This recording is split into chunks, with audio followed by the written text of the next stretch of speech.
Hey, what's up? It's Nick again, and this is a video that I've actually been wanting to make the last few days, just haven't had the time yet, and Rusty Buckets did a similar video to this, a basketball channel I'm subscribed to.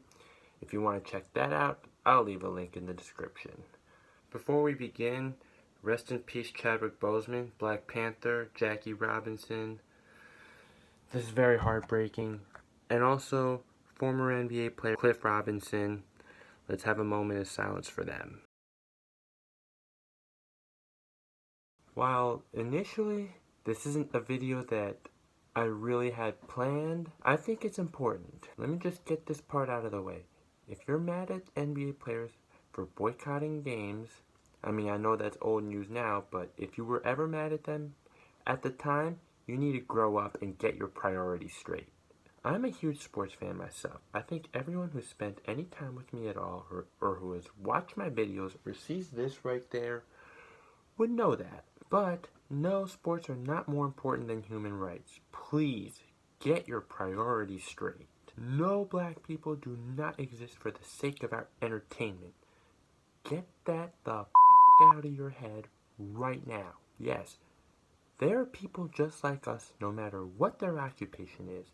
Therefore, they have the right to speak on it, and in fact, they should be encouraged. They should be encouraged to use their enormous platform to raise awareness of the injustice that's going on in America and to try to stop it from happening again.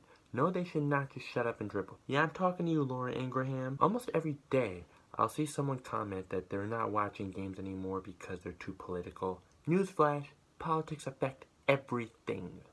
Not only that, the fact that black people have to be treated unfairly should never have any correlation with politics.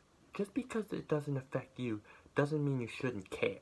I mean, I live in Japan, but if someone gets murdered in another country, oh, I should just not care?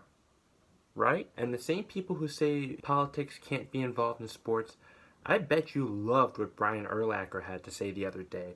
Or I bet you love when Mike Ditka or Kurt Schilling or Aubrey Huff always have to say whatever racist and ignorant things that they have to say.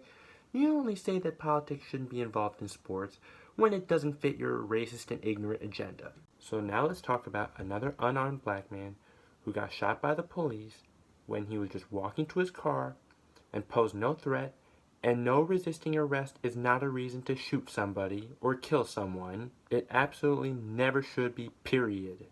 He was shot 7 times and shouldn't have even been shot once. And no, him having outstanding warrants or whatever he's done in the past is not a reason to shoot him 7 times. And hey, you arrest mass murderers peacefully, right? With absolutely 0 incidents. I mean, the cops even treated Dylan Roof with a damn Burger King. But they shoot this guy 7 times from point blank range. But then there's this 17-year-old kid who drove from out of state, just so we're clear, out of state, with a weapon he's not even old enough to possess. He killed 2 people right after injuring someone's arm, and the cop just let him go home.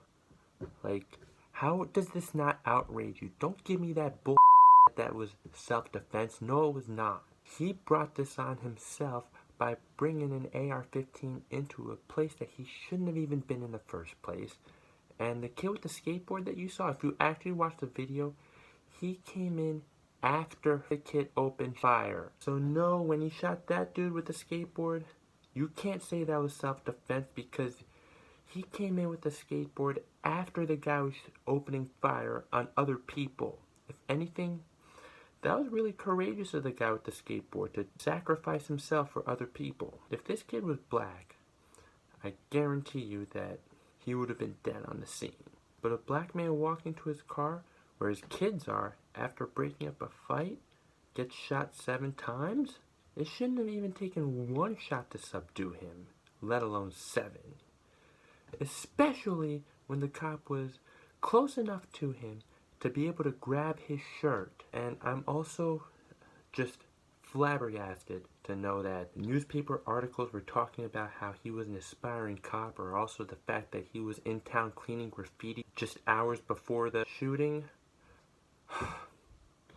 First of all, what he was doing before that no matter how nice it was, shouldn't even matter. If he saved a puppy from getting hit by a car, and by the way, I love dogs, ask anybody who knows me, and even if it was my puppy that he saved from getting hit by a car, still, he murdered people. That's what should matter, not anything that happened before, no matter how nice or generous it was. Also, if this was a black guy, he would have just been labeled a thug, not an aspiring cop. I mean, why would anyone care about him aspiring to be a cop? And no, he was not there to protect businesses. He was there to shoot people. If you bring an AR-15 from out of state, you're clearly there to shoot people. Obviously not any other intention at all whatsoever. And if he really wanted to protect businesses that badly, you would have gotten the cops that he worshipped so much like they're a religion and have them do that instead of being there with an AR-15. Oh, and you didn't think you'd hate Tucker Carlson more than you already do, didn't you? And yes, I know I said in my Kobe video, treat everyone with respect, because you never know when you're going to go. For the most part, yes, that's true, but there are some exceptions, like Tucker Carlson. So yeah, Tucker Carlson really had this to say. I'm directly quoting this. No, I'm not twisting his words. Are we really surprised that looting and arson accelerated to murder? How shocked are we that 17-year-olds with rifles decided they had to maintain order when no one else would? Maintain order? Bringing an AR-15 that you're not even old enough to legally own in the first place to a protest that is not even in your state, and then being there to shoot people, that is not maintaining order. That is murder. Tucker Carlson, you're insane. I mean, we already knew that, but you just took your insanity to a new high. Also, remember when some of you were clowning Kyrie for saying a restart to the NBA could be a distraction to what's going on in the world? Actually, he was 100% right. Just too many of you treat hating Kyrie like it's a religion. He had to say something about what's going on in the world, and you were too selfish to realize that there are bigger things in life than sports, and or you just take hating Kyrie way too seriously. Oh yeah, like what Kendrick Perkins said, and it just blows my mind to know that he's even allowed on TV. He is really cuckoo. But here's what he had to say. I'm sure plenty of you remember it. If you don't, I'll read it to you. If you take Kyrie Irving's brain and put it in a bird right now, guess what that bird is going to do? It's going to fly backwards. Because Kyrie right now, he's confused. He's showing his lack of leadership. Here it is, Kyrie. You have been on these conference calls over the last 2 months. You're the vice president of the Players Association. You have been very involved in all this that has been taking place as far as whether or not we're going to play or not. And you have been on the phone and you have voted to play. In my opinion, when you look at Kyrie, I'm okay with you changing your mind and having a different way of thinking and saying, you know what, we need to make a stand and sit out. But what is the plan after that? He didn't have one. So once again, he showed his lack of leadership. And guess what's been going on for the last 2 days in our world? 2 people have been lynched in the state of Texas. A young African-American young lady was killed in Akron, Ohio, behind a hate crime, and that hasn't been highlighted like it should have? No, because for the last 2 days, we have been talking about Kyrie Irving, right? So Kyrie Irving, right now, you are the distraction. You are the distractor. You're distracting the whole situation. No, Kendrick Perkins, he is not a distraction. I mean, it sounds like you care about this too, right? Well, he's taken a stand about how a restart to the NBA could be a distraction. And guess what? He's right. Kendrick Perkins, shut your mouth. Yeah, some of his criticisms, such as clowning him for believing that the earth is flat, or saying that he's not a leader on a championship team and that the Celtics are better off with Kemba, that's fair, but this time, no, he was not wrong at all. Kyrie is the NBPA, the National Basketball Players Association's vice president. So he did his job. Imagine the vice president of the NBPA not even saying anything at all. I guarantee you if this was LeBron, he'd receive A lot less backlash. Stop with the double standards. While after the George Floyd and Breonna Taylor murders had the Black Lives Matter movement going strong for longer than usual, eventually, as usual, it died down again. And then we had the Jacob Blake incident, and then there's our new wake-up call. We need to be more consistent in demanding justice. As much as I live and breathe sports, like this channel will be mostly sports content. Like I said, if you can't understand that there are bigger things in life than sports, you need to grow up.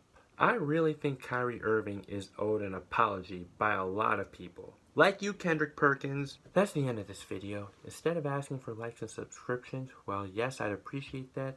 I want this to be shared with as many people as possible, and not for my own good. No, I don't care about any kind of money that I make off this video. I mean, I'm not even close to having enough subscribers to make money off of YouTube in the first place, but even if I did, I don't really care about that right now. I want justice, I want it now. Even though I'm not black and I don't have first-hand experience of oppression, I at least have enough sympathy for those who had that first-hand experience, and I want change.